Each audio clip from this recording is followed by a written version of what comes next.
Hi everyone. It's been a long time since we spoke about our work. In this particular recording, I'd like to just quickly take you through assignment 03. Assignment 03 is the last assignment in this module. You've already done assignments 1 and 2, and I think we are just finalizing the marking of assignment 2. Most of you will have got your assignments back, but very soon all of you will get these as the rest of the assignments, hopefully before you submit assignment 3.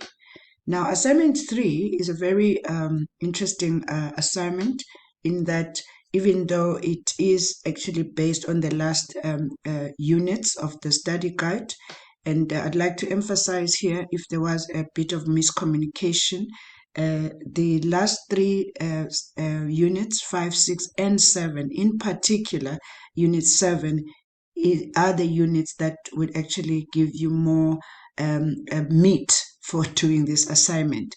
But otherwise, all the units that you have done will feed into this assignment. This assignment is almost like a culmination of all the knowledge that you've gathered since the beginning of the module up to now. And what you will be doing now is applying that knowledge in order to complete assignment 3.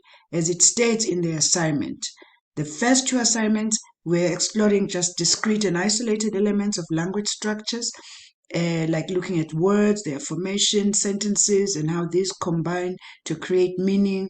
And then in this particular assignment now, we are taking all these isolated items and pulling them together in order to conduct an analysis. If, for instance, you take a text that is an advert, I'm thinking now of the advert that comes from, I think it's chicken licking, finger licking good. You can see that the writer there is using, for instance, in finger licking, they, instead of saying licking, they use licking, and they chop the G. So they are using clipping, they are chopping words, in order to create a certain sound effect. So they are using morphological and phonological processes in order to create meaning. So in the same way, you will find that writers will use certain words or combine certain words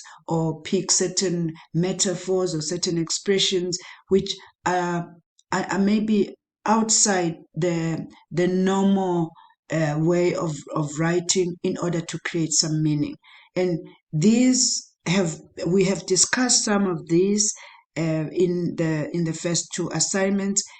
Here you are now looking at a longer text where you want to say, how is the writer using these isolated elements of language to achieve meaning? But of course, there are several parts to the assignment. As we show here, you will choose your text, and then you will have to tell the story of your text to us. I like the idea of when we write, we tell stories of our experiences. So you will have picked this text, and you will then tell us, your assessors, what this text is all about. Where did you find the text? What is the text about? What do you think the purpose of the text is? What text type is it? Is it an advert? Is it information column? Is it an article? Is it a story? Is it a poem? What is it? And then you look at the language that the writer has used and select certain language items, certain language features. These could be words, could be punctuation, could be sentences. You pick those features, and then you try and make sense of why the writer chose this particular feature. For instance, if somebody is writing a formal text, what features will they have picked that show that this is a text that is targeted for a formal audience? If it is a text, for instance, that is targeted to children, what is in that text that makes it so appropriate for that kind of audience? So basically, this is what we are going to do. You are going to choose a text, and your text we are suggesting shouldn't really be longer than 100 words. If you exceed 100, maybe by 5 words, 10 words, we won't kill you for that, but the text must not be longer than that. And you have to reference that text, using your Harvard referencing, and then you present the story of your text to us. Now, what I'd like to emphasize also here is that we are not going to be sticky about whether you start with purpose or with text type or with language features. You present your story the way that you feel comfortable presenting.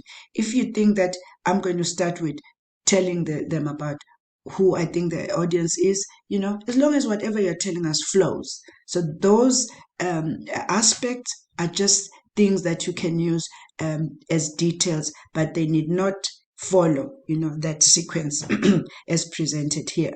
So what more can one say about this? The presentation of this text itself, or rather of this assignment, is slightly different from the first two assignments. In this one, we'd like you to write in continuous prose, as we say, which means you write as if you were writing an essay. You have a clear introduction where you tell us, here in this assignment, I'm presenting this text which I took from this source, and this is what the text is about, and this is what I found in the text. What did you find? These are the features that you're going to be look at, and make sure you cover all those items. And you present your text, and obviously if you have taken the text from somewhere, it will need to have some kind of reference to say this is what you reference it as. So that's basically just the brief introduction on how this assignment should be presented. I will do another short video in which I now discuss how we are going to mark the assignment.